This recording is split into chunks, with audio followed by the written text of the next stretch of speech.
The first time you step outside on Skies of Arcadia, it's really an experience. You're on the side of this Imperial battleship, you climb down this ladder, and you look out into the horizon, and you think, damn, we're really doing this shit, huh?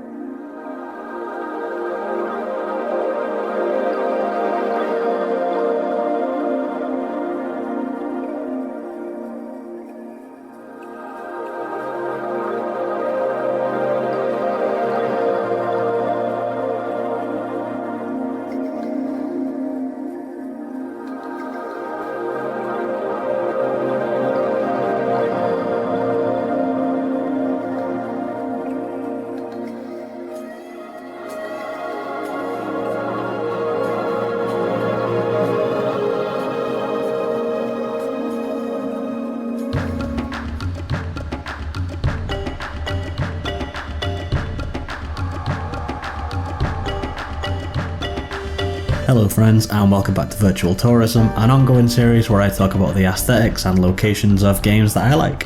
And Skies of Arcadia was an obvious choice to look at for this series because it's probably one of the prettiest games on the Dreamcast. It's full of beautiful, vibrant locations with silly, low-poly little guys doing goofy shit. And just in case you're not familiar with Skies of Arcadia, it's a JRPG about sky pirates. And in the traditional JRPG fashion, we're going to spend a lot of time moseying around little towns and delving into big, impressive looking dungeons. I think probably we'll look at the towns first and then we'll look at the dungeons, and then we might just wrap up at the end with any random miscellaneous bits. So let's get into it. There is quite a lot of variety to the visuals in this game, and that's one of the things that I really like coming back to it. The first couple of places you'll go to are pretty generic, idyllic JRPG type towns, but it's not long before you're in your ship hopping from continent to continent, looking at all kinds of different architecture and meeting all kinds of different people. It fits with the hero's journey type beat. You start off in a safe, cozy location, and you go out to more dramatic or dangerous areas as you go. The architecture and art styles of all the different towns have a suitably distinctive vibe to them. You'll go to Maramba and you'll go to Nazrad, which are the more Arabian coded towns, and they have architecture that's fitting of that. And apart from the actual geography being different, rocky mountains and shifting sands and floating sort of meteor fields, everything else is different too. The houses are different, the people's clothes are different, even the styles of ships are different. I particularly like this snazzy little ship here with the Egyptian looking eye on the side of it. And with it being a game about travel, cuisine plays a big part. There's a lot of talk about food and drink in this game. I was delighted when I walked into this house with the person making the big kebab over this fire pit, or having a little nosy around this market here, where you can see colourful cloth everywhere and everyone's hustling and bustling and vendors are selling their wares. Really got a nice vibe to it. And it's not too long before you go to the imperial city of Valua, split into the poor district and the rich district, with the big imperial palace in between.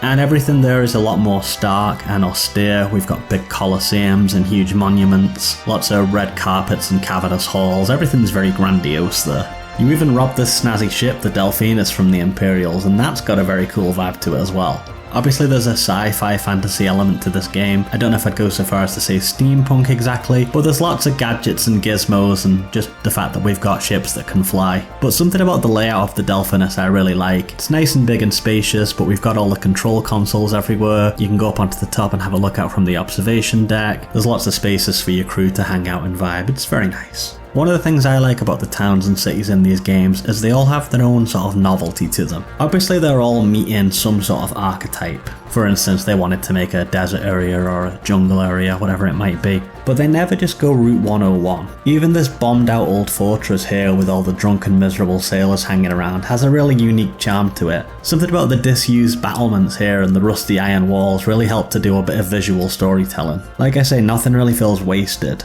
My favourite area in this game is Yafatoma, which is the Japanese style city. All of the towns and cities do feel very organic and have that slice of life vibe to them, but this one really takes it up a notch. You got the fisherman here struggling to reel in a catch, you got this family of ducks out over here near the waterfall with the jumping fish, the old man selling the paddle boat so you can go over to the dango shop. I suppose this is what I mean about the novelty of the locations. There's no need to have this paddle boat that helps you get to certain locations in the city. It didn't need to be suspended on water, but just having that helps to really cement its identity and make it feel like this more isolated archipelago. Again, Yaphetoma has a huge dramatic palace, but it's structurally and aesthetically totally different to the Imperial one and gives us a very different feeling. We might as well include Tenko Island here because it's a little bit of an extension of Yaphetoma, and it has some very nice little low poly guys doing little basic repetitive actions, which, as I think I've already mentioned, I find very cathartic. I don't know why, but I could just watch these guys cleaning the shrine all day. Let's jump over to the dungeons now. I don't think Skies of Arcadia ever misses at any point in the game. Every dungeon has like a very dramatic entrance shot and then a very unique identity all of its own. Even the first basic one here on Shrine Island really just has a nice mysterious vibe to it. And then before you know it, we're out at dramatic pyramid type areas like here. As we go underground, we see this nice lava flow here spitting up fireballs. I'm always talking about how much I like the look of Dreamcast water, but Dreamcast lava is pretty nice too. I could take a drink of that. Every temple or dungeon you find really does feel like a significant moment. Plays into that whole Age of Discovery trope that the game's going for. Reiko Kodama cited Treasure Island as a big influence on this game, and so there was a really big desire to make the player feel like this voyager going out discovering new places, and I do think that hits. None of the dungeons really feel rote or formulaic. There's plenty of places where you'll just want to stand and take in the view. And even outside of the dungeons, there's cool military facilities that you'll find, and just random miscellanea throughout the world. You spend a lot of time flying around in your pirate ship, and you are encouraged to go and explore, to recruit your crew, to buy new parts. So it is in your interest to find things that are off the beaten path, not just the well-known towns. You might be able to find a castaway here in this cave who turns out to be the husband of somebody that you've met, and then you get to reunite them, and that's a whole heartwarming story. You might find the homie over here in his study living an isolated life, and maybe he wants to join your crew and yearns for adventure. It's a game that takes things very slowly. Our heroes, our main characters in this story, are generally quite relaxed people, and although they're often going on quests and seeking justice and this kind of thing, they do take a lot of downtime to just bumble around and have a nice time. That kind of ethos becomes very infectious as you play.